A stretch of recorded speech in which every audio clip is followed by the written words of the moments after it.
custodian of the two holy mosques, and then ladies, gentlemen, majesties, highnesses, excellencies, and Honorable Secretary General.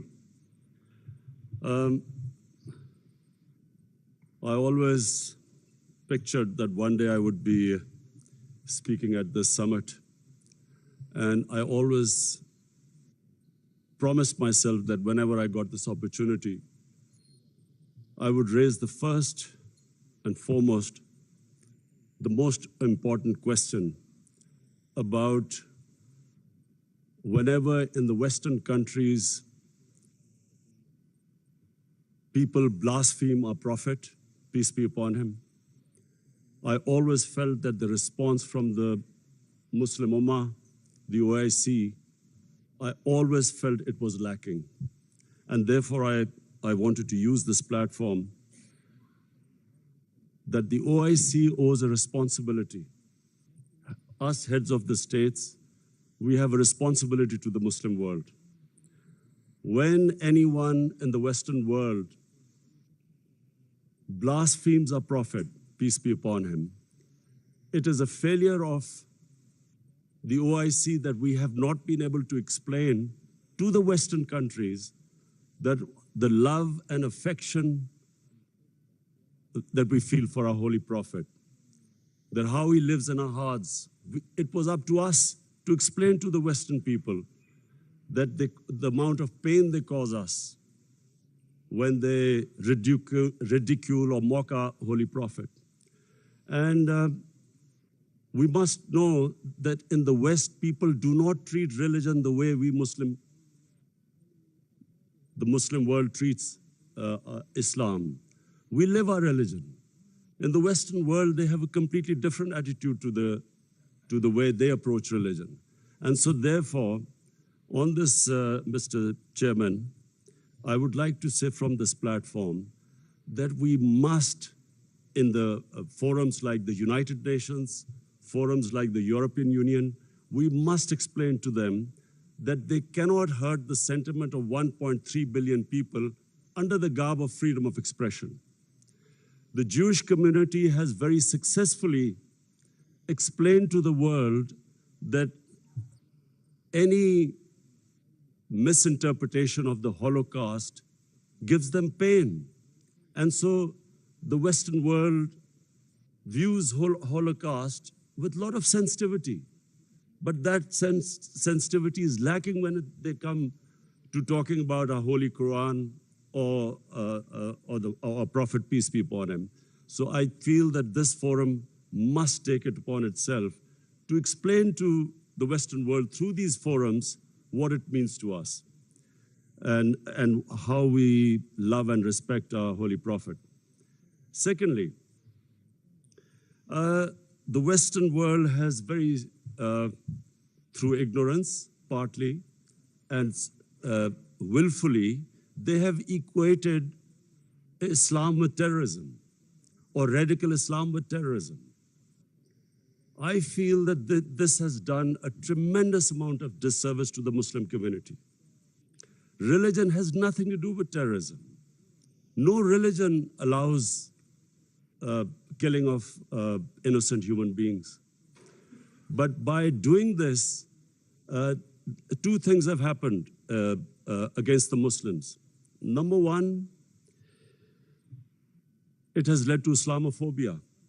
Whenever there is a Muslim involved in terrorism, the word Islamic terrorism or radical Islam, the moment that is referred to define terrorism, the people in the West cannot distinguish between a moderate Muslim and a radical Muslim.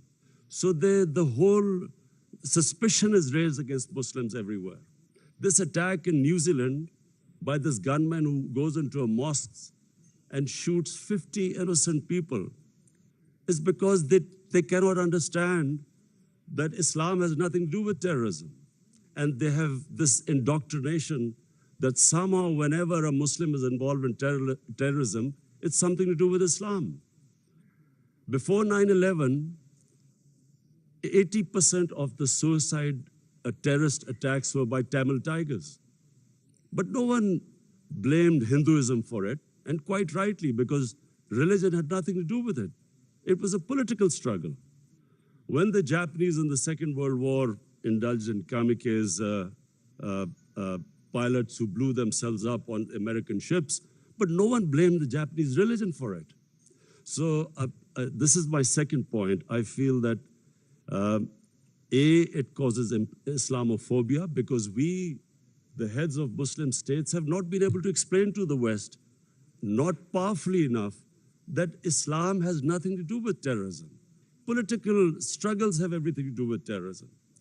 And the second disadvantage which the Muslim world has as a result of this, I'm afraid is that Muslim freedom struggles or Muslim freedom political struggles are delegitimized when they are termed as because of Islamic radicalism. For instance, after 9/11, the people of Kashmir have been conducting a political struggle for their freedom. But after 9/11, it was oppressed, calling it Islamic radicalism and Islamic terrorism. Similarly, the Palestinians. After 9/11, the Palestinians were oppressed, using, the Israeli government used the word Islamic terrorism.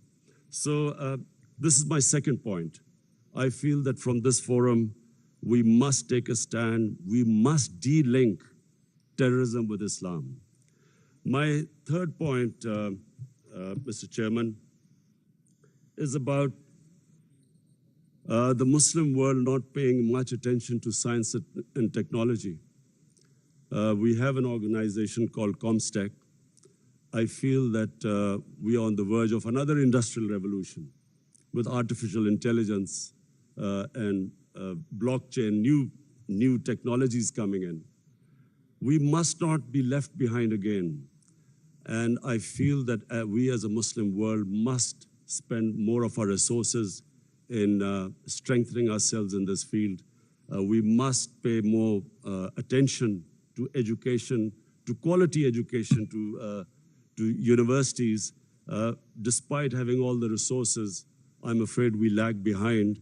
And I think from the OIC platform, it would be a good opportunity for us to concentrate on spending more on science and technology. Finally, Mr. Chairman, I would like to say that this is 50 years of OIC, and we all must again reiterate that how this organization came was because of the Palestinians being deprived of their homes, their rights, their human rights, their democratic rights. And so we reiterate again that there is no solution but a two-state solution in Palestine. East Jerusalem must become the capital of for the Palestinian people. And the Golan Heights must be returned as the 1967 borders, which all the international conventions, the United Nations resolutions say so. Similarly, I feel that in Kashmir, the people of Kashmir again have not been given their right to self-determination, as was guaranteed by the world community in 1948 through a UN resolution. The people of Kashmir recently have suffered a lot of oppression, and I do feel that us as a body, the OIC, must stand with the oppression that is going on in the Muslim world. I finally want to thank again King Salman bin Abdulaziz Al Saud for his great hospitality. I especially want to thank we had the great opportunity to go into to visit the Rawza Rasul in Medina yesterday, and from me and my delegation, we want to say that it gave us the greatest happiness and pleasure to be able to visit the mosque. Thank you very much.